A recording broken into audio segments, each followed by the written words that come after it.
పత్రిక వాళ్ళ పేరు ప్రతిదీ. ఈరోజు ఒక స్టేట్మెంట్ వచ్చింది అనుకో పెద్ద మనిషి దగ్గర నుంచి, తెల్లారి మనకంటే ముందే వాడే వచ్చి అడుగుతున్నాడు దాని దొడ్డు వేయాలా వద్దా, వేస్తే ఏమవుతుంది, వేయకపోతే ఏమవుతుంది. అంటే మనం ఎంత కాశ్ చేసుకున్నాము అంటే ఓన్లీ నువ్వు ఫర్టిలైజర్ ఒక్కటి తెచ్చి నేను అమ్ముతాంటే ఈ సిచ్యువేషన్లో నడవదు. నువ్వు ఫర్టిలైజర్తో పాటుగా అడిషనల్గా చాలా సర్వీసెస్ చేయాలి. కానీ మన మెయిన్ థీమ్ ఏంటి, ఫర్టిలైజర్ బిజినెస్. ఈ బిజినెస్ పర్ఫెక్ట్గా లేకపోతే మనం కొన్ని దుష్పరిణామాలు ఎదుర్కోవాల్సి వస్తుంది. అంటే ఇదేదో మనం బెదిరించడానికి అని కాదు, మనం దందా పెడుతున్నాము అంటే ఫర్టిలైజర్ దందా పెడుతున్నాం అంటే ఎంత కాదన్నా మినిమం 5 నుంచి 10 లక్షల బిజినెస్. పెస్టిసైడ్ ఏ కంపెనీ తీసుకోవాలన్నా వాడు డిపాజిట్ కట్టించుకుంటాడు, అడ్వాన్స్ డిపాజిట్ అంటాడు, లేకపోతే అడ్వాన్స్ స్కీమ్ అంటాడు. మినిమం 20 నుంచి 25 లక్షలు పెడితేనే మన షాప్ ఏకైక సోర్స్ ఏంటి, రెప్యుటేషన్. పలానా షాప్ పోతే తక్కువ ధరకు ఇస్తున్నాడు, క్వాలిటీ మందులు ఇస్తున్నాడు అంటే ఆటోమేటిక్గా విలేజ్ మొత్తం అటే వస్తుంది. ఒక్కసారి నువ్వు పేరు పడిపోయింది అనుకో, పలానా ఇస్తాక అన్ని దొంగ మందులు అమ్ముతున్నాడు, లేకపోతే నాకు 500 తీసుకొని 400 పని చేయలేదు, అసలు గురిలే కావలేదని ఒక్కడు తాగినా లేకపోతే దీని మీద నువ్వు అప్పియకుండా నాన్న వాడు ఏం చేసినా తెల్లా నుంచి నీ షాప్కి వస్తాను రాడు. కాబట్టి ఇక్కడ మీరు ఏమనుకుంటారంటే మే షాప్ నడవకపోతే మాకే అయిపోతుంది అనుకుంటారు. కానీ మీరు తప్పు చేయడం వల్ల ఏమైపోతుందంటే మీ మీద మానిటర్ చేసే డిపార్ట్మెంట్ ఒకటి ఉంటుంది, అది మేము. మీకు తప్పు పేరు అంటే ఫలానా డీలర్ అని ఏలెత్తిందంటే ఆటోమేటిక్గా ఇండియాకి ఏమైపోతుంది, అగ్రికల్చర్ డిపార్ట్మెంట్ ప్రాపర్గా పని చేయకపోతేనే కదా డీలర్ తెచ్చి అమ్ముతున్నాడు అంటే. కానీ వాస్తవ పరిస్థితులు ఎట్లుంటాయి మన దగ్గర, నువ్వు ఫర్టిలైజర్లోనే 100 రకాల ఫర్టిలైజర్లు ఉంటాయి. మిక్చర్స్ అని, లేకపోతే స్ట్రేట్ ఫర్టిలైజర్స్ అని, కాంప్లెక్స్లు అని, మైక్రో న్యూట్రియన్స్ అని, వాటర్ సొల్యూబుల్ అని, ఆర్గానిక్ ఫర్టిలైజర్స్ అని, సిటీ కంపోస్ట్ అని. మనం ఏ చేసినా కూడా ఒకటి గుర్తుపెట్టుకోండి, ఫర్టిలైజర్ కంట్రోల్ ఆర్డర్ ఒకటి ఉంటుంది, సీడ్ కంట్రోల్ ఆర్డర్ ఉంటుంది, ఇన్సెక్టిసైడ్ యాక్ట్ అనేది ఉంటుంది. ఇన్సెక్టిసైడ్ యాక్ట్ డీటెయిల్గా మళ్ళీ నేను నాకు సార్ నిన్ననే అంటే షార్ట్ పీరియడ్లో చెప్పడం వల్ల నేను జనరల్గా చెప్పడానికి వచ్చిన, మనం నెక్స్ట్ వీక్ కాకపోయినా తర్వాత క్లాస్ అయినా సరే ఇన్ డీటెయిల్గా మనకు సంబంధించిన క్లాసుకు సంబంధించిన అసలు ఏం చేయాలి ఏం చేయకూడదు అనేది తెలుగులో ఇద్దాం. ప్రతిదీ కూడా ఇంగ్లీష్లో ఉంది, మీకు నేను తెలుగులో ప్రిపేర్ చేసి నేను మీకు అందజేస్తా. మనకు ఫస్ట్ అయితే సీడ్ యాక్ట్ ఏంటంటే మనకు సీడ్ యాక్ట్ మనకు 3 రకాల సీడ్ యాక్ట్స్ ఉన్నాయి. సీడ్ యాక్ట్ వచ్చేసి 1966 ఒకటి ఉంది, ఫీల్డ్ రూల్ ఒకటి 1968 ఒకటి ఉంది. నోట్ చేయాలి అందరూ. సీడ్ యాక్ట్ 1966 ఇది మొదటి చట్టం, అంటే విత్తనాన్ని ఒక చట్టబద్ధం చేసిన చట్టం. తర్వాత మనకు సీడ్ రూల్ అని వచ్చింది 1968. అయితే ఈ 2 చట్టాలకు సంబంధించి మనకు కొన్ని అంటే గవర్నమెంట్ అనే ఉద్దేశంతో మనకు ఈ మధ్య కాలంలో అంటే సీడ్ కంట్రోల్ ఆర్డర్, ఇదన్నిటికీ సీడ్ కంట్రోల్ ఆర్డర్ SCO 1983. ఈ సీడ్ కంట్రోల్ ఆర్డర్ అనేది మొత్తం మనకు ఆయుర్వేద విత్తనానికి సీడ్ కంట్రోల్ ఆర్డర్. ఈ సీడ్ కంట్రోల్ ఆర్డర్ వల్ల ఏంటంటే విత్తనం ప్రైవేట్లో చేస్తుందా, గవర్నమెంట్ ఇన్స్టిట్యూషన్ చేస్తుందా, మల్టిప్లికేషన్ చేస్తుందా, లేకపోతే డిస్ట్రిబ్యూషన్ చేస్తుందా, రైతులకు సేల్ పర్పస్ అమ్ముతున్నాడా, దాన్ని మానిటర్ చేసింది ఆఫీసర్లు ఎవరు, దానికి లైసెన్సింగ్ ఎలా ఉండాలి, ఏ ప్రిమిసెస్ లో ఉండాలి, ఎట్లాంటి చలానాస్ కట్టాలి, ఎట్లాంటి ఫీజెస్ తీసుకోవాలి, ఏదైనా తప్పు జరిగినప్పుడు ఎట్లాంటి పనిష్మెంట్స్ ఉంటాయి, ఇవన్నీ కూడా సీడ్ కంట్రోల్ ఆర్డర్ కిందకి వస్తుంది. మనకు బేసిక్ గా సీడ్ కంట్రోల్ ఆర్డర్ మొత్తం ఒక పెద్ద బుక్ లాగా ఉంటుంది. ఈ బుక్ అంతా మనం చదువుకోలేము, కానీ సింపుల్ గా మీ టెక్నాలజీలో చెప్పాలంటే మనం ఏ సీడ్ బిజినెస్ చేయాలన్నా మనకు బేసిక్ గా ఉండాల్సింది సీడ్ లైసెన్స్. ఆ సీడ్ లైసెన్స్ అనేది మనకు ఫామ్ ఏ రూపంలో వస్తుంది. ఇంతకుముందు మనకు 3 ఏళ్ళు ఉంటుండే సీడ్ లైసెన్స్, ఇప్పుడు దాన్ని 5 ఏళ్ళుగా చేసిండ్రు. ఇప్పుడు ఎవరైనా మళ్ళీ 2000 చేయించుకుంటే, ఇప్పుడు 2021 2000 చేయించుకుంటే 2026 వరకు కూడా మన సీడ్ లైసెన్స్ అనేది అప్లికబుల్ అవుతుంది. ఒకవేళ రెన్యువల్ చేయించుకోవాలంటే ఫామ్ బి రూపంలో ఉంటుంది. మనకు ఫామ్ ఏమో అప్లికేషన్ రాసుకోండి. ఫామ్ బి అనేది లైసెన్స్ కాపీ, అంటే మనం డిస్ప్లే పెట్టేది ఫామ్ బి అంటాం. ఎవరైనా కొత్త లైసెన్స్ కాకుండా రెన్యువల్ చేయించుకునే పాత డీలర్లు ఉంటే ఫామ్ సి రూపంలో ఇస్తాము. అన్నిటికంటే ఇంపార్టెంట్ ఏంటంటే ఫామ్ డి. ఫామ్ డి అనేది లైసెన్స్, ఎవరికైతే మీకు లైసెన్స్ ఇచ్చినప్పుడే క్లియర్ గా రాసి ఉంటుంది. ప్రతి నెల 5వ తారీఖులోపు కంపల్సరిగా మీరు మీ సంబంధిత అధికారికి రిపోర్ట్ ఇవ్వాలి. కానీ మనం చాలా మంది ఇవ్వం. అదేమైపోతుందంటే రేపు ఎవరన్నా ఏవో పైన ఉన్నతాధికారి వచ్చింది అనుకున్నాం కమిషనరేట్ నుంచి, పలానా షాప్కి వెళ్ళేసి ఇన్స్పెక్షన్ చేసిండు, నువ్వు ఫామ్ డి ఇవ్వలేదు, సింపుల్గా ఆయన రాసి వెళ్ళచ్చు, నీకు లైసెన్స్ ఇచ్చినాను, నువ్వు రిపోర్ట్ ఇవ్వట్లేదు కాబట్టి నేను సీట్ కంట్రోల్ ఆర్డర్ అన్నిటికీ ఇదే బ్రహ్మాస్త్రం. నైట్ సింపుల్ ఆయన పెద్ద ఏం రాయాల్సిన అవసరం లేదు. మామూలుగా జడ్జి కోర్టులో కదా ఈ సెక్షన్లన్నీ రాయాల్సిన అవసరం లేదు. జస్ట్ సీట్ కంట్రోల్ ఆర్డర్ 1983 ప్రకారము నీకు లైసెన్స్ హోల్డర్ ఉన్నావు, నువ్వు ఫామ్ రెగ్యులర్ ఇవ్వట్లేదు కాబట్టి నీ మీద ఎందుకు చర్యలు తీసుకోవద్దు అనేది ఒక నోటీస్ ఇచ్చిపోతారు. దాన్ని ఒక నోటీస్ అంటాం మనం. సో మనం కంపల్సరీ గుర్తుపెట్టుకోవాల్సింది ఏంటంటే ఫామ్ బి రూపంలో ఉన్న లైసెన్స్ ను అందరికీ కనిపించే విధంగా లైసెన్స్ డిస్ప్లే పెట్టాలి. చాలా మంది ఏం చేస్తారంటే కొంచెం ప్లాస్టిక్ కవర్ లో లామినేషన్ చేసి ఫైల్ పెడతారు. మనం చేసే బిజినెస్ ఓపెన్ బిజినెస్ ఉన్నప్పుడు మన దగ్గరికి ఎవరైనా రావచ్చు, రైట్ డైరెక్ట్ అడగచ్చు, ఏ ఆఫీసర్ అయినా రావచ్చు, ఎవరైనా వచ్చే అవకాశం ఉంటుంది. కాబట్టి కంపల్సరీగా ఈ ఫామ్ బి అనేది ప్రామినెంట్ ప్లేస్ లో అంటే మనకు కనిపించే విధంగా లైసెన్స్ అనేది పెట్టు. ఫామ్ ఏ అనేది అప్లికేషన్, నువ్వు అప్లికేషన్ నాకు పెట్టుకుంటావు. ఫామ్ బి అనేది లైసెన్స్ ఇచ్చేది, ఫామ్ సి రెన్యువల్ అప్పుడు, ఫామ్ డి నువ్వు డిపార్ట్మెంట్ ఇచ్చే స్టాక్ రిపోర్ట్. ఫస్ట్ ఏమైంది, లైసెన్స్ డిస్ప్లే అయిపోయింది. రెండోది మీరందరూ కూడా ఒకటి గుర్తుపెట్టుకోండి, శ్రీ లక్ష్మీ ప్రసన్న ఏజెన్సీస్ అని ఉంది. లైసెన్స్ లో కూడా శ్రీ లక్ష్మీ ప్రసన్న ఏజెన్సీస్ ఉందా లేదా సరి చూసుకోవాలి ఫస్ట్ థింగ్. రెండోది 2-98 అనేది ఉంది. దాంట్లో 2 రకాలు ఉంటుంది, office address, place of business ఉంటుంది, గోడౌన్ ఉంటుంది. చాలా మంది ఏం చేస్తారంటే సీజనే కదా మన జనరల్ గా సీజన్ ఉంటుంది, సీజన్ లో ఆయన దగ్గర 2 రోజుల వడ్లు వస్తాయి, వడ్లు రాగానే మనం ఏం చేస్తాం, ఒక గోదాం తీసుకుంటాం, లీజుకు దాన్ని పెట్టేసుకుంటాం. నీకు లైసెన్స్ ఏమో 2-89 లో ఉంటుంది, నీ స్టాక్ మొత్తం 1.69 లో ఉంది. రేపు నీకు విజిలెన్స్ కూడా వచ్చినా, లేకపోతే నువ్వు ఏదైనా రైతు తీయని ఇబ్బంది అయినా, లేకపోతే మేము డిపార్ట్మెంట్ ఉన్నప్పుడు మా లైసెన్స్ లో ఏదైతే ఉందో అదే ఆథరైజ్డ్ ప్రిమిసెస్ అంటారు. అది తప్ప మిగతాదంతా కూడా అనాథరైజ్డ్ ప్రిమిసెస్.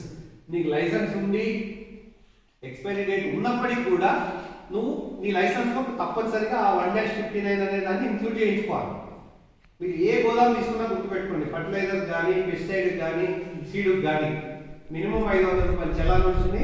చలాన్ కట్టేసి ఇమీడియట్ గా, చాలా మంది ఏమంటారంటే ఆ లైసెన్స్ తో ఉండాల్సిన అవసరం లేదు, నువ్వు జస్ట్ నీ దగ్గర నువ్వు చలాన్ కట్టేసి ఏవోకి ఇచ్చేసావు అనుకో, నీ బాల్ కోర్టులకి ఎక్కడికి పోతుంది, డిపార్ట్మెంట్ పోతుందా లేదు, కొంతసేపు అయ్యే అవకాశం ఉంటుంది. వాళ్ళ హైరార్కీని బట్టి ఏఓ నుంచి ఏడీఏకు, ఏడీఏ నుంచి ఏడీ ఆఫీస్కు ఫార్వర్డ్ చేసిన తర్వాత మనకు అమెండ్మెంట్ అంటాం దాన్ని. అమెండ్మెంట్ అంటే ఇప్పుడు ఉన్నటువంటి లైసెన్స్కు ఏమన్నా అడిషన్స్, గోదామ్స్ అడిషన్ మనం అమెండ్మెంట్ అంటాం. చలాన్ కట్టి పెట్టుకోవాలి ఎక్కువ సేఫ్ సైడ్. నీకు పడనోడు ఉన్నాడు సపోజ్, నువ్వు ఇవాళ సాయంత్రం స్టాక్ తీసుకొచ్చి నువ్వు దించినావు, నువ్వేమనుకుంటావు, రేపు పొద్దున బ్యాంక్ కవర్ కదా, నేను రేపు బ్యాంక్ కవర్లో రేపు పొద్దున కడతాను. కర్మగాలి విజిలెన్స్ 12కి వచ్చిండు, పెద్ద షాప్ వేయడానగానే నా సపోజ్ నీ దగ్గరికి ఒకటి వచ్చింది అనుకున్నాను. బట్ ఖచ్చితంగా మంది వచ్చినప్పుడు 10 మంది గుమ్మి కొడతారు, గుమ్మి కొడగానే సార్ ముందర స్టాక్ దిగింది సార్ అంటారు. అది ఎంత వర్క్ ఉంటే అంత వర్క్ స్టాక్ను సీజ్ చేయబడుతుంది. దాంట్లో ఎట్లాంటి అది ఉండదు. దాన్ని 6A కింద చలాన్ ఉంటే కొంతసేపు ఏంటంటే ఏవో రిపోర్ట్ చేయడానికి అవకాశం ఉంటుంది. ఏమని, సార్ ఆయన నన్ను అప్రోచ్ చేయండి పర్మిషన్ కోసం, లేదు గోదాం ఇంక్లూజన్ కోసం నన్ను అప్రోచ్ చేయండి అన్నట్టు లెటర్ అయితే ఇస్తావు కదా. నువ్వు చలాన్ అయితే కట్టవు కదా, చలాన్ కట్టకుండా ఏం చేస్తావు, చలాన్ కట్టుకుంటూ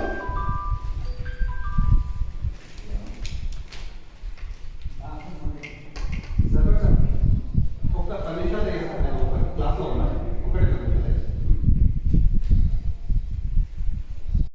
చేయాల్సిన బిజినెస్ చేయాలన్నా ఏం చేయాలన్నా కూడా ముఖ్యంగా సీడ్ దగ్గర ఫర్టిలైజర్ దగ్గర ఉంటుంది. పెస్టిసైడ్ అంటే మనకు పెద్ద స్టాక్స్ ఉంటాయి, కానీ సీడ్ ఫర్టిలైజర్ దగ్గర మీకు గజ్వేల్కి వెళ్తే ఇట్లాంటి కేసులు 100 వెళ్తాయి. ఈ కాటన్ టైంలో ఏమైపోతుందంటే, ఇంతకుముందు నేను ఒక మాట అన్నా, మీ మీద ఏ లెక్కలు డిపార్ట్మెంట్ అన్నాడు. కొన్ని సందర్భంలో ఏమైతుందంటే గత 2 సీజన్ల నుంచి పోలీస్ వాళ్ళను విజిలెన్స్ వాళ్ళను కూడా డైరెక్ట్ అప్రోచ్ అవుతున్నాం. ఇంతకుముందు అంటేనేమో మనకు ఓన్లీ సీడ్ యాక్ట్ ఉంటుండే కాబట్టి ఏం కాలేదు. మనకి ఎప్పటి నుంచి అయితే మనకు ఈ సీడ్ యాక్ట్ను సెక్షన్ 2 ఈసీ యాక్ట్ ప్రకారము సీడ్ కానీ ఫర్టిలైజర్ కానీ ఈసీ యాక్ట్ కింద పెట్టారు. ఈసీ యాక్ట్ అంటే ఎసెన్షియల్ కమోడిటీస్ అంటే నిత్యావసర సరుకుల చట్టం కింద మనం చేసినాం కాబట్టి అగ్రికల్చర్ డిపార్ట్మెంట్ కాకుండా మిగతా వాళ్ళు కూడా మనం వచ్చి ఇన్స్పెక్షన్ చేయొచ్చు. అంటే అగ్రికల్చర్ డిపార్ట్మెంట్ వాళ్ళే వస్తారు కాకుండా వాళ్ళతో పాటు మిగతా వాళ్ళు కూడా వచ్చే అవకాశం ఉంటుంది. కాబట్టి మీ మీద ఏదైనా కేసు అయినా కూడా మనం చేసి 2 రకాలుగా ఉంటుంది కేసు. ఒకటి 6A కింద బుక్ చేయడం జరుగుతుంది. 6A కింద బుక్ చేస్తూ కొన్ని సందర్భంగా మీ దగ్గర ఎంతైతే స్టాక్ ఉందో అంత వర్క్ను జేసీ కోర్టు హ్యాండ్ ఓవర్ చేయడం జరుగుతుంది. కొన్ని సందర్భంలో మీది పని అంటే మీరు చేసిన తప్పు సివియారిటీ ఉంది అంటే క్రిమినల్ కేసు కూడా బుక్ అవుతుంది డీలర్ మీద. 420 కేసు అంటాం దాన్ని. ఆ 420లో కూడా 2 రకాలు ఉంటుంది. నేను చెప్తాను సెక్షన్స్ అన్ని నేను చెప్తాను. మనకి ఈసీ యాక్ట్ అనేది ఈసీ యాక్ట్ 1955 అదైతే రాసుకుంటాం.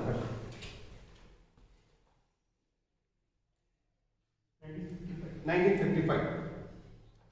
సో మనం ఓన్లీ అగ్రికల్చర్ డిపార్ట్మెంట్ వాళ్ళు వస్తారని దానికి లేదు. విజిలెన్స్ వాళ్ళు రావచ్చు, ఎవరైనా పోలీస్ వాళ్ళు కూడా రావచ్చు. కానీ ఒకటి డైరెక్ట్ ఎవరు వచ్చినా కూడా ఈవెన్ కమిషనర్ వచ్చినా కూడా లోకల్ ఏవో కంపల్సరీగా ఉండాలి. కాబట్టి మీ షాప్లకు ఎవరైనా ఇన్స్పెక్షన్ రాగానే ఫస్ట్ మీరు చేయాల్సిన పని ఏంటంటే కన్సర్న్ అగ్రికల్చర్ డిపార్ట్మెంట్కి ఇంటిమేషన్ చేయడం నేర్చుకోండి. ఫస్ట్ లైసెన్స్ ప్రిన్సెస్ లో అంటే మెయిన్గా డిస్ప్లే పెట్టాలి ఒకటి. రెండోది ఏంటంటే విజిలెన్స్ వాళ్ళు కేసు బుక్ చేసే సగం కూడా 3 కేసుల మీద చేస్తున్నారు. లైసెన్స్ ప్రాపర్గా మెయింటైన్ చేయకపోవడం ఒకటి. రెండోది లైసెన్స్ లో నేను ఇంతకుముందు చెప్పిన 2-89 అనేది లైసెన్స్ హౌస్ నంబర్ ఉంది. కానీ లక్ష్మీ ప్రసన్న ఫర్టిలైజర్ షాప్ అనే ఉంటుంది తప్ప దానికి హౌస్ నంబర్ ఉండదు. నిన్ను అడిగితే తప్ప నువ్వు చెప్పు. మీరు గుర్తుపెట్టుకోండి, నీ లైసెన్స్ లో ఉండే పేరు నీ బోర్డు మీద ఉండాలి. దాని మీద హౌస్ నంబర్ కూడా తప్పనిసరిగా బోర్డు మీద కంపల్సరీగా ఉండాలి. అదే విధంగా నీ లైసెన్స్ లో ఏవేవైతే గోడౌన్స్ ఉన్నాయో ఆ గోడౌన్స్ అన్ని నీ స్టాక్ ఎక్కడ ఉందో ఆ లైసెన్స్ లో గోడౌన్ లో ఇంక్లూడ్ చేయించుకోవాలి. దాన్ని ఏమంటాం? అమెండ్మెంట్ అంటాం. ఇది అయిపోయిన తర్వాత అన్నిటికంటే ఇంపార్టెంట్ సార్ ఇప్పుడు బోర్డు మీద ఇంపార్టెంటా లేకపోతే షాప్ వాల్ మీద ఇంపార్టెంట్? షాప్ వాల్ మీద ఉండాలి, బోర్డు మీద కంపల్సరీ సార్. బోర్డు కంపల్సరీ ఉండాలా? లేదా బోర్డు ఉంటుంది సార్. బోర్డు ఉండాలా? గోడౌన్స్ దగ్గర కూడా బోర్డు పెట్టాలా? మీరు ఇప్పుడు మీ ఇంటికి వస్తలేదు, మీ ఇంటికి అడ్రస్కి వస్తలేదు, 2-89 లోపల ఉంటే నాకు ఏర్పడుతుందా సార్? దశరథ్ నేను చెప్పేది ఇప్పుడు 2-89 అనేది లోపల సైడ్ ఉంది. పోస్ట్ మ్యాన్కి అర్థమవుతుందా? కాదు. అదే గేట్ దగ్గర 2-89 దశరథం అంటే అర్థమవుతుందా లేదా? గవర్నమెంట్ మెయిన్ ఇంటెన్షన్ 2-89 లో లొకేట్ అయ్యి ఉందని రైతులకు తెలవాలి, డిపార్ట్మెంట్కి తెలవాలి, ఎవడొచ్చినా తెలవాలి. ఆ పర్పస్ లో కాబట్టి మనం బోర్డు మీద మెయింటైన్ చేయాలి, దీని మీద కూడా రాపియాలి కంపల్సరీగా. మూడోది కంపల్సరీగా మనం బోర్డు అనేది మెయింటైన్ చేయాలి. చాలా మంది ప్లేస్ లేకపోవడం అనో ఏదో చిన్న బోర్డు చేయడము. స్టాక్ బోర్డ్ అనేది చాలా ఇంపార్టెంట్. ఇప్పుడు మీకు సింపుల్ అనఫిషియల్గా చెప్తా కానీ ఫర్టిలైజర్ దగ్గర మనకు ఎంఆర్పి దగ్గర వేరియేషన్ వస్తుంది కానీ సీడ్ దగ్గర ఏమైతుంది చెప్పు? సీడ్ దగ్గర మనం ఎందుకు మెయింటైన్ చేయము? మీరు ఒకవేళ అక్కడ ప్లేస్ లేకపోతే మనకు ప్యానల్ బోర్డ్స్ చాలా వచ్చేసినాయి. ఆ 3 ఎక్కడ పొద్దున్న లేవగానే మీరు అకౌంట్ బుక్స్ ఎట్లయితే సాయంత్రం రాసుకొని పోతారో అట్లే ఫస్ట్ ప్యానల్ బోర్డు మీద కంపల్సరీగా స్టాక్ రిజిస్టర్స్ అప్డేట్ చేసిన తర్వాతనే మీరు దందా మొదలు పెట్టండి. ఏమైపోతుందంటే విజిలెన్స్ వాళ్ళు మొత్తం వచ్చి చూసిపోతారు, మనకి ఏం దొరకదు. లాస్ట్కి ఎక్కడన్నా మరి మన ఇంటెన్షన్ అంటే ఒకటే గుర్తుపెట్టుకోండి, డిపార్ట్మెంట్ వాళ్ళు వస్తేనేమో మిమ్మల్ని సర్చ్ చేద్దామని వస్తాం. గుర్తుపెట్టుకోండి, మీకు అందరికంటే ఇంపార్టెంట్ వ్యక్తి ఎవరంటే డిపార్ట్మెంట్. మన డిపార్ట్మెంట్ వ్యక్తి తప్ప మిగతా వాళ్ళందరూ వాల్యూ ఇస్తాం.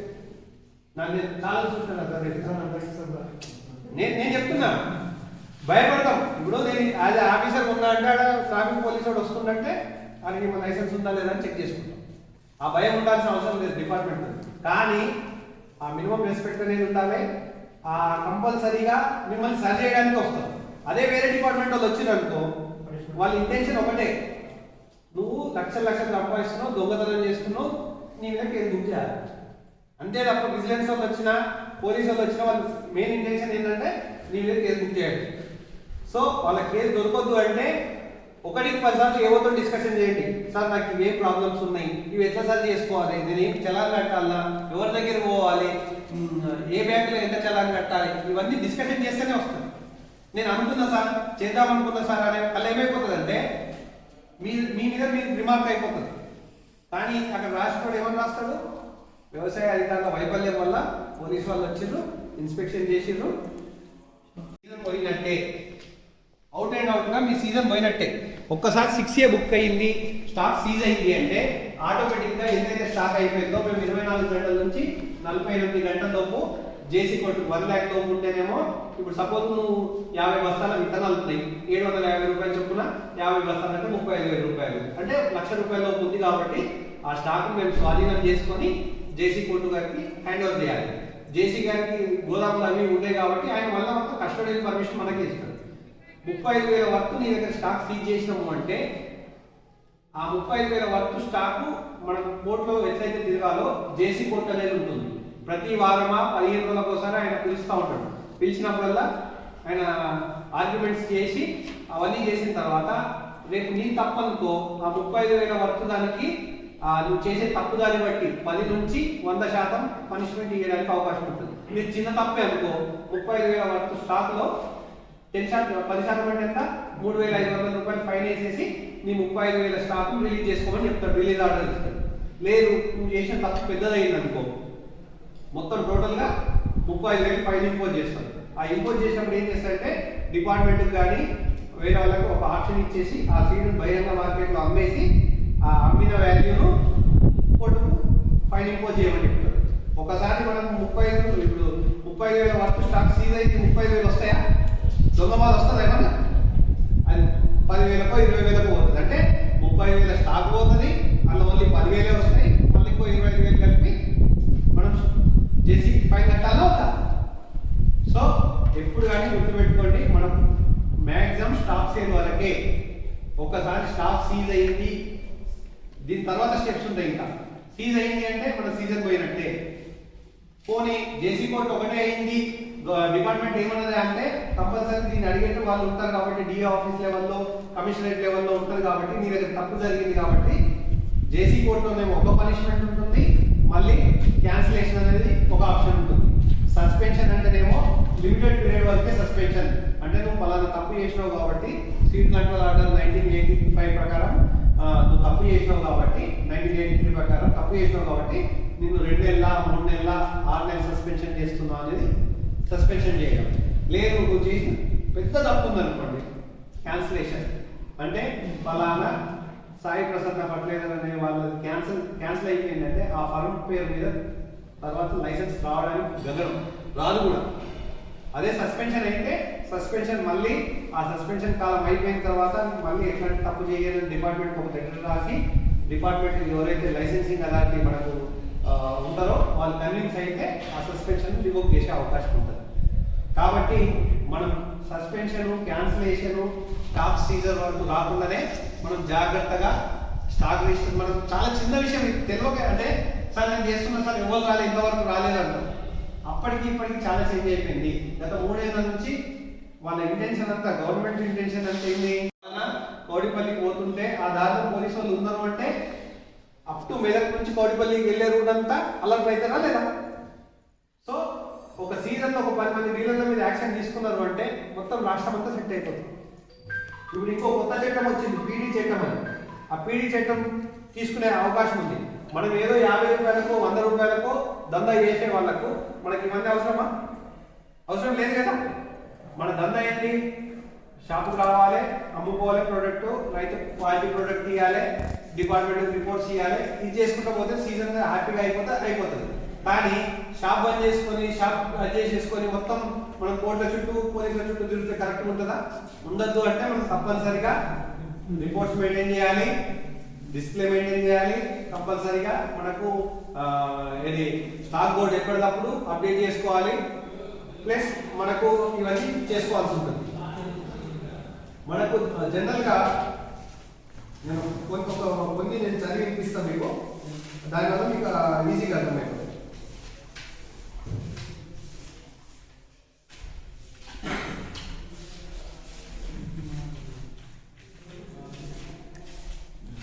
నేను వచ్చి చూస్తా, బోర్డు ఒకటే కొత్తది నేను చూస్తా వచ్చి, మ్యాక్సిమం లేకపోతే మూసేసాడు, లేకపోతే సీరియల్ మెయింటైన్ చేస్తారు ఎప్పుడు.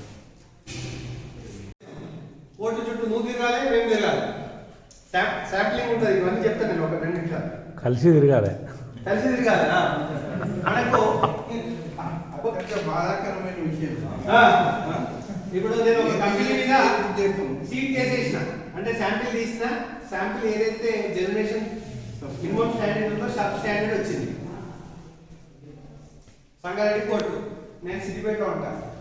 వాడు 3 ఏళ్ళు తిప్పిండు జడ్జి. 3 ఏళ్ళలో దాదాపు నేను సంవత్సరానికి 50 చొప్పున 150 సార్లు పోయినాను. డీలర్ అన్నా లేకపోతే ఆ సీట్ కంపెనీ అన్నా అప్పుడన్నా ఇప్పుడు తప్పిస్తుండే. వాడికి లాయర్ ఉంటాడు కాబట్టి లాయర్ చెప్పేసి నాకు హెల్త్ బాగాలేదని ఏదో పిటిషన్ వేస్తే యాక్సెప్ట్ చేస్తాడు. డిపార్ట్మెంట్కి అట్లా కాదు. నీ పని ఏంటి? కోర్టు కేసు అటెండ్ కావాలి. 150 సార్లు తిరిగినాను. 150 సార్లు తిరిగినప్పుడు 10 మంది లాయర్లు, మీరు లాయర్ పెట్టుకుంటారు కదా, ఎట్లాగో కేసు అయినప్పుడు మీరైతే వదిలిపెట్టారు కదా. లాయర్ పెట్టుకోవాలంటే దాదాపు 10,000 నుంచి 20,000 రూపాయలు ఖర్చు వస్తుంది.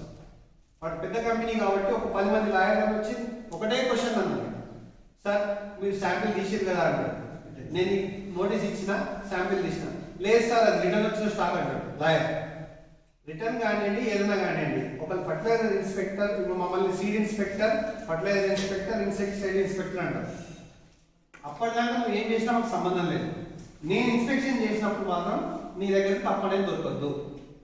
అది రిటర్న్ వచ్చిందైనా సరే, లేకపోతే ఖరాబ్ అయిందైనా సరే, ఏదైనా సరే. ఆయన ఏమంటాడు, లేదు మేడం మీరు మాకు ఇది రిటర్న్ వచ్చిన స్టాక్ కదా, మాకు ఛాన్స్ ఇవ్వాలని. ఇవ్వడానికి లేదు మేడం, మాకు స్కీమ్ కంట్రోల్ ఆర్డర్ 1983 ప్రకారం ఏ శాంపిల్ అయినా తీసుకునే అధికారం మాకు ఉంది. అది ఎక్కడైనా సరే, ఈవెన్ ఆ డీలర్ ఉంటే ఏ రూమ్లోకైనా మాకు వెళ్ళడానికి పర్మిషన్ ఉంటుంది, లైసెన్సింగ్ అథారిటీ అని. సో నాకు అది సీట్ కనిపించింది కాబట్టి నేను తీసిన మేడం, అది మినిమం స్టాండర్డ్ రాలేదు కాబట్టి నేను కేసు బుక్ చేస్తున్నా మేడం అంటే, అప్పటికి జడ్జి కన్విన్స్ అయ్యి ఆయనకు 500 రూపాయలు ఫైన్ వేయడం జరిగింది. ఇన్నిసార్లు తిరిగినాక. సో అంటే అన్ని అట్లే వస్తాయా, అన్ని అట్లే ఉంటాయని కాదు. మనం ఏంటంటే మనం సెలెక్ట్ చేసుకునేటప్పుడు, కంపెనీస్ని సెలెక్ట్ చేసుకునేటప్పుడు మంచి రెప్యుటేషన్ ఉన్న కంపెనీ సెలెక్ట్ చేసుకోవాలి. రెండోది ఏంటంటే, నీకు ఏదైనా ప్రాబ్లమ్స్ వచ్చినాయి ఆల్ ఆఫ్ సడన్, ప్రాబ్లం రాగానే ఫస్ట్ గుర్తుపెట్టుకోండి, ఏదైనా సీడ్ జనరేషన్ ప్రాబ్లం వచ్చింది అంటే రబీ సీజన్లో వస్తాయి, మనకు ఖరీఫ్ సీజన్లో ఎక్కువ రావు.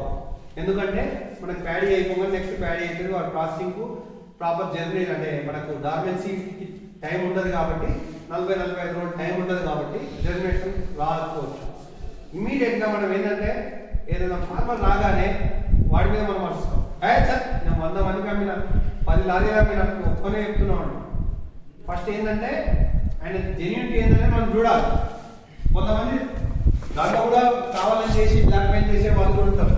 కానీ ఫస్ట్ థింగ్ ఏంటంటే మన షాప్ దగ్గరికి వచ్చి వచ్చినప్పుడు ఏమైపోతుందంటే వాడు అరవడం వల్ల ఇంకో 10 మంది చూస్తాం, వచ్చి పలానా షాప్లో పోతే సీట్ మొత్తం పోయిందట అంటారు.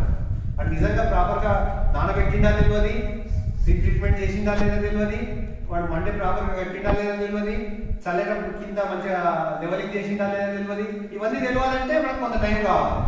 ఇమీడియట్గా ఎవరైతే రాగానే మనం ఏం చేయాలంటే తప్పనిసరిగా ఆయన బిల్లు ఉందా లేదా అనేది చూడాలి. మనం చాలా మంది చేసే ఇంకో మిస్టేక్ ఏంటంటే కొటేషన్ మీద ఇస్తున్నాము. రైట్, నీకు లైసెన్సింగ్ అథారిటీ ఉంది అంటే ఫామ్ అయినా సరే బిల్ అనేది ఉంటుంది. క్యాష్ బిల్ అనేది తప్పనిసరిగా ఇవ్వాలి. అది ఏదైనా కానివ్వండి, మీరు ఎంత బిజీ అని ఉండండి, నీ షాపు 1000 మంది రానివ్వండి, బిల్ అనేది కంపల్సరీ. మీకు బిల్లు లేకపోతే ఫస్ట్ తప్పు నువ్వు చేసినట్టే లెక్క. సీడ్ పార్ట్ ఉందని లేకపోతే తర్వాత విషయం. బిల్లు తప్పనిసరి ఇవ్వాలి, బిల్లు మీద డీటెయిల్స్ పూర్తిగా ఇవ్వాలి, దాని లాట్ నెంబర్ అనేది కంపల్సరీగా మెన్షన్ చేయాలి. మనకి ఇంకా గట్టిగా తెలియలేదు కానీ ఎప్పుడైనా కన్జ్యూమర్ కోర్టుకు పోయినప్పుడు లాయర్ చెక్ చేస్తాడు, బిల్ ఇస్తావు, నువ్వు ఏం రాస్తావు, KSM 118 730 రూపాయలు అంతే ఉంటుంది, ఏముంటుంది వచ్చాడు. దాని ఎక్స్పీరియన్స్ ఉంటుందో లేకపోతే దాని మ్యానుఫ్యాక్చరింగ్ అనా, లేకపోతే కనీసం సీడ్కి అయితే లాట్ నెంబర్ ఉంటుంది, పెస్టిసైడ్కి అయితేనేమో మనకి ఎక్స్పైరీ ఉంటుంది. అట్లీస్ట్ మనం కనీసం లాట్ నెంబర్ అనేది తప్పనిసరిగా మెన్షన్ చేయాలి, ఫోన్ నెంబర్ అనేది మెన్షన్ చేయాలి. మనకి ఇప్పుడు ఏమైపోతుందంటే ఒక సీడ్ ప్రాబ్లం వచ్చింది, జనరల్గా ఏవో రాగానే ఫస్ట్ ఇన్స్పెక్షన్ పలానా లాట్ నెంబరు ఇంకా ఎవరికైనా వచ్చిందా ప్రాబ్లం. నిజంగానే ఒక లారీలో ఒక లాట్లో 100 బస్తాలు వచ్చిందంటే నిజంగానే జెన్యున్ గా సీడ్ లో ఫాల్ట్ ఉంది అంటే ఆ 100 మందికి కూడా ప్రాబ్లం రావాలి. 95 మందికి ప్రాబ్లం రాకుండా ఓన్లీ వీడు తీసుకోయిన 5 బస్తాలకి వచ్చింది అంటే అదేమో జరిగింది అన్నట్లు కన్ఫ్యూజన్ వస్తారో రాకండి. సో లేట్ అవుతుంది. నేను చెప్పే ప్రొసీజర్స్ అన్ని నీకు ఒకటేసారి 100 మంది వస్తారు, గంట టైం ఉంటుందా సార్ అంటాడు, వాడు వదిలిస్తాడు అంటాడు, వాడు ఒకటేసారి ఇత్తనం అడుగుతాడు, కురుమంది అడుగుతాడు, ఫర్టిలైజర్ అడుగుతాడు అంటాడు. కానీ తప్పదు, మన బిజినెస్ మనం పర్ఫెక్ట్గా చేసుకోవాలి, మన చుట్టూ ఇంకోటి అందొద్దు అనుకుంటే మనం కొద్ది పద్ధతులు పాటించాలి. కంపల్సరీ ఇది అనేది గ్యారెంటీగా మనం చేసుకోవాలి. ప్లస్ రైతు సంతకం అనేది తీసుకోవాలి. రేపటి ఏమంటాడంటే నేను సంతకమే పెట్టలేదు, నా స్టాఫ్లే అది కాలేదంటాడు. కాబట్టి కంపల్సరీ మనము రైతు సంతకం తీసుకోవాలి, మన సంతకం పెట్టాలి, బిల్ అనేది ఇవ్వాలి. బిల్ ఇవ్వకపోతే ఫస్ట్ తప్పు ఏమైపోతుందంటే ఏమడగదు, డైరెక్ట్ ఏవో ఒక నెంబర్ పెడతారు. అకార్డింగ్ టు మన సీడ్ కంట్రోల్ ఆర్డర్ ప్రకారం ఆయన బిల్ ఇష్యూ చేసిందా లేదా అని అడుగుతారు. అక్కడ ఏమంటాం, స్పెసిఫికేషన్ ప్రకారం ఉంటేనేమో ఉంది అని చెప్తాం, లేదంటే రిపోర్ట్ ప్రకారం ఏం చేస్తాం, బిల్లు చూసి ప్రాపర్గా లేదు అంటాం. ఫస్ట్ దాన్ని నోటీస్ ఇవ్వండి, అక్కడ దొరికినట్టేనా లేదా మనం. అంటే చిన్న చిన్న తప్పులు ఇవి ఏంటంటే మనం చిన్న తప్పు చేసే వరకు ఏమైపోతుందంటే అవతలనే దొరుకుతాం. తర్వాత విషయం ఏది సీడ్ ఫాల్ట్ అయిందనేది. ఇప్పుడు లాట్ సైజ్లో చూస్తాం, నీ ఫోన్ నెంబర్ ఉంది అంటే ఆ లాట్ ఎవరికి ఇచ్చినాం, 100 మందికి ఇచ్చినాం. అవసరం అనుకుంటే రేపు సైంటిస్ట్ వస్తాడు. మనం ఒక్కలమే కాదు కదా, డిపార్ట్మెంట్ ఒకటే కాదు కదా, డిపార్ట్మెంట్ ఉంటుంది, సీడ్ కంపెనీకి సంబంధించిన సైంటిస్ట్ ఉంటాడు, మనకు డాట్ సెంటర్ సంబంధించిన సైంటిస్ట్ ఉంటాడు. ఈ ముగ్గురు సైంటిస్టులు జాయింట్ ఇన్స్పెక్షన్ చేసి రేపు ఇంకా డౌట్ ఉంది, నువ్వు ఆ 100 బస్తాలలో ఒక 10 ప్యాకెట్లు నీ షాప్లో ఉన్నాయి. సో ఏవో డౌట్ వచ్చిందంటే ఇమీడియట్గా ఏవో ఆ సీడ్ శాంపిల్ తీసి ల్యాబ్కు పంపిస్తాం. ల్యాబ్ పంపించిననుకో అక్కడ జనరేషన్ పాస్ అయ్యి మంచిగానే వచ్చేసింది అనుకో, రేపు రైతు దగ్గర నీకు ప్రూఫ్ ఉంటుంది. ఎట్లాంటి ఎక్స్పైరీ స్టాక్ ఉండదు, స్టాక్ లిస్ట్ ఎప్పటికప్పుడు అప్డేట్ చేసుకోవాలి, కంపల్సరీ ఓఫామ్ ఉండాలి, సోర్స్ ఆఫ్ సర్టిఫికేట్ లేకుండా మీరు ఏది తెచ్చుకోవద్దు అది ఇదని క్లియర్ చెప్పినది వెళ్ళాలి. ఇద్దరు కానిస్టేబుల్ పోయి చెక్ చేస్తే కింద సరుకుల డ్రాల ఒక 10 ప్యాకెట్లు దొరికినాయి. చాలు వాళ్ళ కేసు ఒకటి చాలు, కేసు కావాలి వాళ్ళు ఆటోమేటిక్ కేసు బుక్ చేసారు, 6 నెలలు కూర్చున్నాడు, సీజన్ మొత్తం పోయింది. చిన్న రీజన్, సిల్లీ రీజన్, నువ్వు దాన్ని 1,00,000 సంపాదించింది ఉందా ఏమన్నా, కేవలం బద్ధకంతోనే సింపుల్ బద్ధకంతోనే ఈ ప్యాకెట్ను ఒక ప్రాపర్ ప్రొపార్మల్ చేసి నువ్వు పక్కకు పడేసిన దానికి నా టేబుల్ మీద పెట్టుకున్న దానికి తేడా ఉండదా? అదే ఇంటర్నేషన్. ఇంకో కేసు నా దృష్టికి వచ్చింది సార్. అంటే ఇప్పుడు చట్టపరంగా పెట్టుకోవచ్చు సార్ మనం? నేను చెప్పేది ఏంటి, చట్టపరంగా దాన్ని సీల్ చేసి అవసరం అనుకుంటే ఏ విధంగా సర్టిఫికేట్ చేయించు. ఎక్స్పైర్ అయిపోయింది, నేను దీన్ని కమర్షియల్ పర్పస్ వాడట్లేదు, నేను అది చేస్తున్నాను, పక్క పడేసి సంతకం తీసేసుకుంటే అయిపోతుంది కదా. నువ్వు నాకు నేను ఇన్స్పెక్షన్ చేసినా నువ్వు వాడొద్దని క్లియర్ ఇన్స్ట్రక్షన్ చేస్తాను, నువ్వు వాటి నీకు తప్పవుతుంది, వాటి తప్పవుతుంది. అది మనకి ఇన్స్పెక్షన్స్ అయినప్పుడు జనరల్ గా మన దగ్గర ఎక్స్పైరీ వచ్చేసింది అంటే నియర్ ఎక్స్పైరీ దగ్గర నుంచి మనం అబ్జర్వ్ చేయాలి, చేసుకొని కంపెనీ రిటర్న్ చేయడమా డిస్మాంటిల్ చేయడమా చేసేయాలి. ఇప్పుడు నీకు ఎక్స్పైరీ స్టాక్ అంతే మనం వస్తుందా? రాదు. నువ్వు ఉల్టా నీ చుట్టూ రైతుకి ఇచ్చినట్టే లెక్క.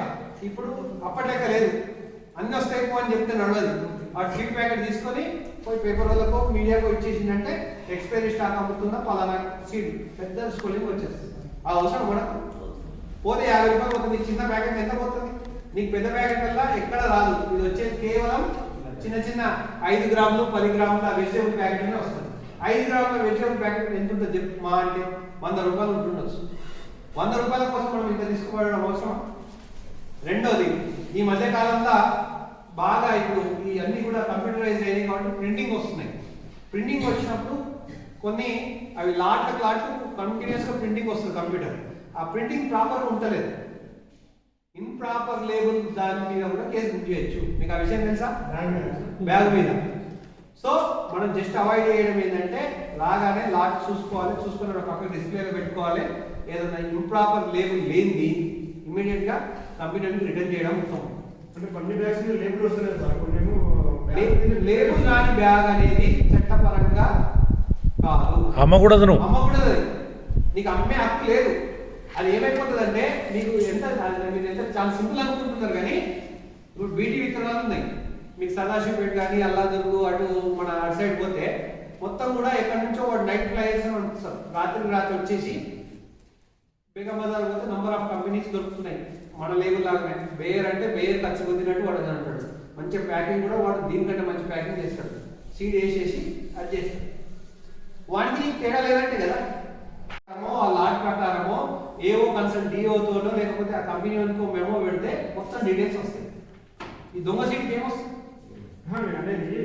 ఇప్పుడు లేబుల్ లేదు అంటే లెక్క అది దొంగ సీట్ అంటే లెక్క అది కంప్యూటర్ మిస్టేక్ అయినా మాన్యువల్ మిస్టేక్ అయినా మనం అట్లాంటివి పెట్టుకోవడానికి మనకు లేదు కాబట్టి 1-2 సార్లు మనం సీజన్లో బిజీ ఉంటాం కానీ మనం ఆ దొంగ వాళ్ళు అమ్ముకున్నాం చెడ్డ పేరు తెచ్చుకోవద్దు అంటే కంపల్సరీ మనం చూసుకోవాలి ఏమైపోతుంది అంటే అన్నెసెసరీ ఇది నాకు తెలుసు టెక్నికల్ ప్రాబ్లమ్ అని నాకు తెలుసు కంప్యూటర్లో ప్రింట్ చేసే కంప్యూటర్ ఇది ఉంటుంది 9వ ప్యాకింగ్ కాగానే కరెక్ట్ పోతుంది 10వ ప్యాకింగ్ కూడా కన్వేర్ ముందరికి వెళ్ళిపోతుంది 10 ప్యాకింగ్ ఒక బ్యాగ్లో పడిపోతుంది ఈ టెక్నికల్ ప్రాబ్లమ్ అగ్రికల్చర్ డిపార్ట్మెంట్గా సీడ్ కంపెనీలో తిరుగుతుంటాము సీడ్ షాపులు తిరుగుతుంటాం కాబట్టి మనకు తెలుసు కానీ విజిలెన్స్ అని కానీ పోలీస్ అని నాకు తెలుస్తా వాడు ఏమంటాడు నువ్వు 9 ప్యాకెట్లతో పాటు సందు ఇది కూడా కలిపి అమ్ముతున్నావు అంటాడు కాబట్టి అట్లాంటివి కూడా ప్యాకింగ్ ప్రాబ్లం ఉన్నా కూడా అది ఇంటిమేషన్ చేయండి రెండోది ఈ మధ్య కాలంలో వెయిట్స్ అండ్ మెజర్మెంట్స్ కూడా వస్తున్నారు మన ఇంటెన్షన్ ఒకటే బుక్ చేసిపోతాడు అంతే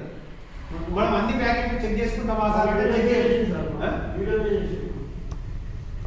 యూరియా మీద వేస్తాడు కాకపోతే మనం ఏంటంటే ఇంటెన్షనల్ గా ఒకటి ర్యాండమ్ గా చెక్ చేసుకొని ఏదైనా ఉంది అంటే ఇమీడియట్ కంప్లైంట్ చేయాలి ఇప్పుడు మీరు కంపెనీ ప్రోడక్ట్ మీరు ఎంతసేపు కంపెనీకి వకాల్తా వస్తున్నారు మీరు వానికంటే ముందు మీరే భయపడుతున్నారు బట్ ఇంక ఒకసారి ప్రోడక్ట్ ఇచ్చిందంటే మళ్ళీ రిటర్న్ తీసుకోవాలని ఉంటుంది కదా ఉంటుందా ప్రాబ్లం ఉంటే తీసుకుంటాడు కదా లేదు తీసుకోలేదు ఇమీడియట్ ఏం చెప్తారు మా అగ్రికల్చర్ డిపార్ట్మెంట్ వాళ్ళు వచ్చిండ్రు దాన్ని ఆబ్జెక్షన్ చేస్తున్నారు సీజ్ చేస్తా అంటున్నారు మరి ఏం చేయమంటావు సీజ్ చేయమంటావా తీసుకుంటావా అని అడగాలి తీసుకోడా ఇప్పుడు సీజ్ చేసిరు అంటే కంపెనీకి దొంగ పేరు నాకు దొంగ పేరు నాకు వస్తుంది కాబట్టి ఇన్సిస్ట్ చేయాలి మీకు క్వాలిటీ ఉన్న ప్రోడక్ట్ అమ్మడానికి మీకు లైసెన్స్ గుర్తుపెట్టుకోండి ఏదైనా కానీ క్వాలిటీ కానీ అన్ని రకాలుగా పర్ఫెక్ట్ ఉన్నదానికి మీకు లైసెన్స్ ఉంది కాబట్టి కంపల్సరీగా మనం తీసుకోవాలి ఇప్పుడు క్వాలిటీ కంట్రోల్ అయితే మా డీలర్ చేతిలో ఉండదు మధ్యవర్తి మ్యానుఫ్యాక్చరర్ వేరే ఉంటాడు యూజ్ చేసే వాళ్ళు వేరే ఉంటారు వాళ్ళ దగ్గర తీసుకుంటామే మా అమ్ముతాం మా మీద కేసు ఎందుకు అవుతుంది అంటే ఇప్పుడు 100 కంపెనీలు ఉన్నాయి 100 కంపెనీల కేసులు అయితే డిపార్ట్మెంటే సర్టిఫై చేస్తుంది సార్ అక్కడ చేయదు గుర్తుపెట్టుకోండి ఒక లాట్లోనే చేస్తుంది నువ్వు లాట్ వచ్చిన తర్వాత డిస్ట్రిబ్యూటర్ దగ్గర చేయడానికి గ్యారెంటీ ఏంటి డిస్ట్రిబ్యూటర్ వచ్చిన తర్వాత డీలర్ చేయడానికి గ్యారెంటీ ఏంటి అప్పటికే లేదు టెక్నాలజీ నీకు సీలింగ్ ఏర్పడకుండా సీలింగ్ ఓపెన్ చేసి మిస్యూజ్ చేయడానికి అన్ని రకాల స్కోప్స్ ఉన్నాయి ఎక్కడ కూడా అది కంపెనీ బాధ్యత నాది కాదు అంటారు కంపెనీ నీకు వాడు 100 రూపాయల ప్రోడక్ట్ నువ్వు 50 రూపాయలు ఎక్కువ అమ్ముతున్నప్పుడు నీకు కూడా బాధ్యత ఉంటుంది అంతే ఆ క్వాలిటీ ఇప్పుడు ముగ్గురు దొంగలు ఉన్నారు ఒకడే ఇంటి తాళం పదకొట్టిండు సామాన్ అంతా ఎత్తుకొని వచ్చిండు వాడికి ఒకటి ట్రాన్స్పోర్టర్ హెల్ప్ చేసిండు ఇంకోడు కొత్తగా నేను సంచులు పోయడానికి వచ్చిన అంటాడు ఇప్పుడు దొంగ ఎవరనాలి అంతేనా కదా దొంగ చిన్న మొబైల్ కంపెనీ ఇప్పుడే గ్రో అయ్యేటోడు 30% ఇస్తాను మనది ఎట్లుంటుంది యాజ్ ఎ బిజినెస్ మ్యాన్గా ఏదైతే పర్సెంటేజ్ ఎక్కువ వస్తుందో అది ఉంటుంది నీకు వాటి పర్సెంటేజ్ తక్కువ ఉంటుంది క్వాలిటీ ఎక్కువ ఉంటుంది పర్సెంటేజ్ ఎక్కువ ఉంటుంది క్వాలిటీ రిస్క్ ఎక్కువ ఉంటుందో రివార్డ్ ఎక్కువ ఉంటుంది ఏదైనా సరే ప్యాకెట్ తింపత్తా ఉంది రూపాయి రావచ్చు 100 రూపాయలు రావచ్చు పోతే 1,00,000 పోవచ్చు రిస్క్ రివార్డ్ అంటాం దాన్ని అదే రిస్క్ రివార్డ్ రిస్క్ ఉన్నప్పుడు రివార్డ్ ఉంటుంది కొన్ని ఉంటాయి ఇప్పుడే డెవలప్ అవుతున్న కంపెనీస్ ఉంటాయి వాడు ఏం చేద్దాం అనుకుంటాడు నేను పర్సంటేజ్ మధ్యస్థకి ఇస్తా క్వాలిటీ కూడా కొద్దిగా అప్ టు మార్క్ వరకు ఇస్తా అంటాడు మనం అవన్నీ సెలెక్షన్ చేసుకుంటూ పోతుంటేనే అదే తప్పు మనం ఏదో చిన్న కంపెనీ ఎవడో ఒక 30% అనేది ఇస్తాం రేపు ఏదైనా సీట్ ప్రాబ్లం వచ్చింది డిపార్ట్మెంట్ వాళ్ళకి ఫోన్ చేయగానే వాడు ఫోన్ ఎత్తాడు ఇక అల్టిమేట్గా నేను చూసిన నేను దౌలతాబాద్లో చేసినప్పుడు పెద్ద కంపెనీ అంట మామూలు కంపెనీ సార్ నేను పోయిసారి 100 ఎకరాలు ఇచ్చి మంచిగా వచ్చింది ఈసారి నేను 300 ఎకరాలు ఇచ్చిన దిగుబడి వస్తుంది పోతే ఎక్కువ వస్తుంది కాదు వస్తుంది డిపార్ట్మెంట్ వాళ్ళు ఏమో నా మీద కేసు పెడతా అంటున్నారు వాడు ఇంటికి కూడా ఫోన్ చేస్తే రెస్పాండ్ అవుతాడు సార్ అంటే మనం ప్రతిసారి కూడా ఒక సామెత ఉంటుంది కీడెంచి మేరెంచాలి నువ్వు ఒక సీట్ తెప్పిస్తున్నావు అంటే రేపు ఏదైనా అయినా కూడా వాడికి కంపెన్సేషన్ ఇచ్చే పొజిషన్లోనే సీడ్ కంపెనీ నమ్మాలి తప్ప గుడ్డిగా ఇలా కంపెనీ వచ్చేసింది, చిన్న కంపెనీ వచ్చేసింది, వాడు పర్సెంటేజ్ మంచిగా ఇచ్చిండు, ఫోటోలు మంచిగా ఇచ్చిండు అని మనం చేయొద్దు. మన ఓన్ రీసెర్చ్ మనం చేసుకోవాలి. ఒక దందా పెడుతున్నప్పుడు నువ్వు ఎంతమంది నడుపుతావు, ఏ అడ్డా చూసుకోవాలి, ఎక్కడ పెడితే మంచిగా నడుస్తుంది, ఏ పురుగు మందు పెడితే నడుస్తుంది, సీడ్ నడుస్తుందా, ఫర్టిలైజర్ నడుస్తుందా, ఇవన్నీ ఎట్లయితే ఎంక్వైరీ చేస్తావో సీడ్ కంపెనీ సెలెక్ట్ చేసుకునేటప్పుడు కూడా వాడు క్వాలిటీ మంచిగా చేస్తుండా, రేపు ఏదైనా ఇష్యూ అయినప్పుడు వాడు మళ్ళీ రీపేమెంట్ ప్రాపర్గా చేస్తుండా, డిపార్ట్మెంట్లో వాడు రెప్యుటేషన్ ఎంత ఉంది, ఎన్ని సంవత్సరాల ఎక్స్పీరియన్స్ ఉన్నాడు, ఇవన్నీ మనం ఒక అంచనాకు రావాలి. వచ్చిన తర్వాత గుడ్డిగా కంపెనీని తేవాలి తప్ప మనం సింపుల్గా చేయడం లేదు. ఇంకోటి ఏంటంటే చాలా మంది చేసేది ఏంటంటే, సార్ పలానా కంపెనీ అయినా ఇన్వాయిస్ ఇచ్చిండు, సీట్ నేను తెచ్చుకున్నా, నేను అమ్ముతున్నాను, బయట రంగా తీసి ఉండదు. ప్రిన్సిపల్ సర్టిఫికేట్ అనేది ఉండాలి. ప్రిన్సిపల్ సర్టిఫికేట్ అంటాము మనం, ఫర్టిలైజర్లో అయితేనేమో ఓఫామ్ అంటాము. ప్రిన్సిపల్ సర్టిఫికేట్ పెస్టిసైడ్లో ప్రిన్సిపల్ సర్టిఫికేట్ ఉంటుంది, సీడ్లో ప్రిన్సిపల్ సర్టిఫికేట్ ఉంటుంది. కానీ ఇక్కడ ఒకటి గమనించాలి ఏంటంటే, ఏ సీడ్ వచ్చినా కూడా ఆ సీడ్తో పాటు ప్రిన్సిపల్ సర్టిఫికేట్ కంపల్సరీ వచ్చే విధంగా చూసుకోండి. అవసరం అనుకుంటే మీరు ఏ కంపెనీ అయితే ప్లాన్ చేసుకుంటారో ఆ కంపెనీకి సంబంధించిన ముందే పీసీలు తెప్పించుకునే ప్రయత్నం చేయించండి. కంపెనీ అంటే నేను కొరియర్ చేస్తా అంటాడు, కానీ మీకు ఇలా విజిలెన్స్ వచ్చినప్పుడు నేను కొరియర్ దాకా వెయిట్ చేయగలరా? నేను వచ్చే టైంలో ఫలానా సింజెంటా కంపెనీకి సంబంధించిన ప్రిన్సిపల్ సర్టిఫికేట్ ఈ దగ్గర లేదు కాబట్టి, ప్రిన్సిపల్ సర్టిఫికేట్ అంటే authorised certificate, source of certificates అంటే ఎక్కడి నుంచి ఈ విత్తనం అనేది ఫలానా డీలర్కి వస్తుందనే దాన్ని సోర్స్ ఆఫ్ సర్టిఫికేట్ అంటాం, ప్రిన్సిపల్ సర్టిఫికేట్. ఇంకోసారి వాట్సాప్ ఇష్యూ సార్, ప్రింట్అవుట్ తీసుకొని పెట్టుకోవచ్చు.